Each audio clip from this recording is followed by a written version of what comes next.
So remember, the matter has reached the top court as well. There was a hearing today in the Supreme Court on the Supertech Twin Towers with regard to the home buyers who still do not have compensations. Take a look closely. What was being mentioned by the amicus curiae is that 652 out of 711 buyers have got compensation only because of the court intervention.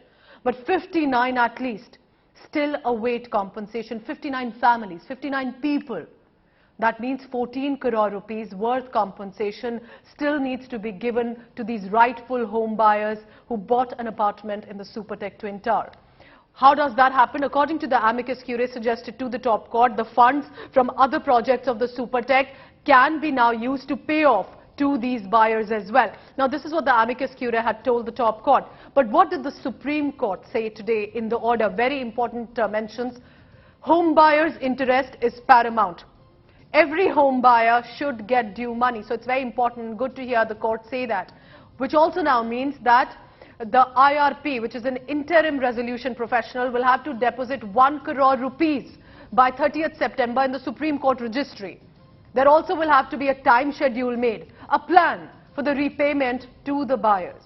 Now in the month of October, there needs to be a meeting between the IRP and the developer so that they can plan a workout about the repayment that must be as soon as possible given to these home buyers. All of this, remember, is only happening because of a legal fight that the Supertech Emerald Court RWA decided to fight for 11 long years in the court. Anisha Mathur was in the Supreme Court today, and also now joining me is Nalini Sharma with the latest. Nalini, these are important observations because while we wait for that spectacle of India's biggest demolition, let's not forget about 1,000 apartments at least and hundreds of home buyers whose dreams of a dream house has been dashed forever.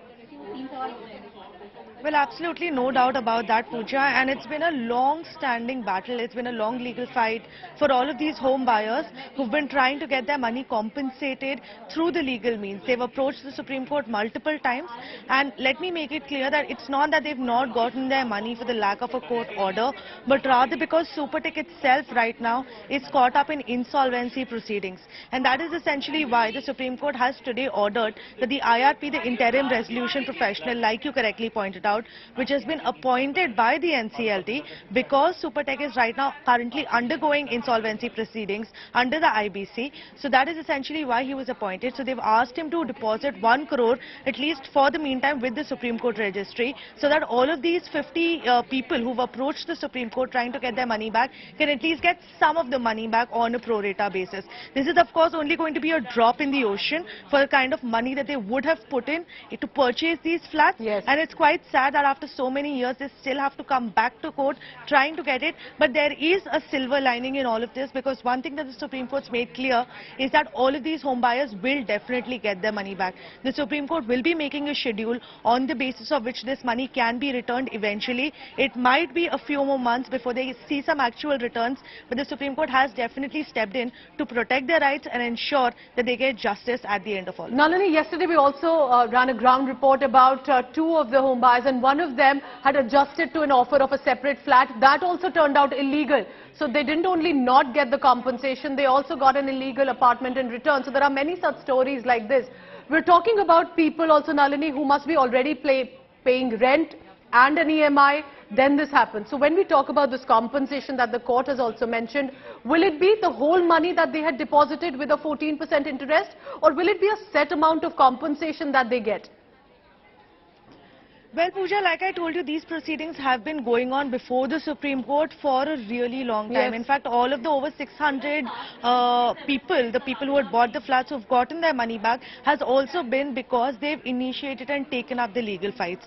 Now, of course, in the longer run, the kind of money that they would have put in to purchase the flat, they're not going to get all of it back because of concerns like inflation, concerns like interest rate that they are not possibly going to get back from Supertech, and also because now Supertech itself as a company is stuck in insolvency proceedings. It remains to be seen as to how much money can they even afford to pay back these home buyers who are now knocking on the doors of the Supreme Court. So all the Supreme Court from their side has assured them that they will do everything to ensure that they get their money back, but it all depends on the NCLT proceedings and the insolvency proceedings that happen now to see exactly what comes out of this.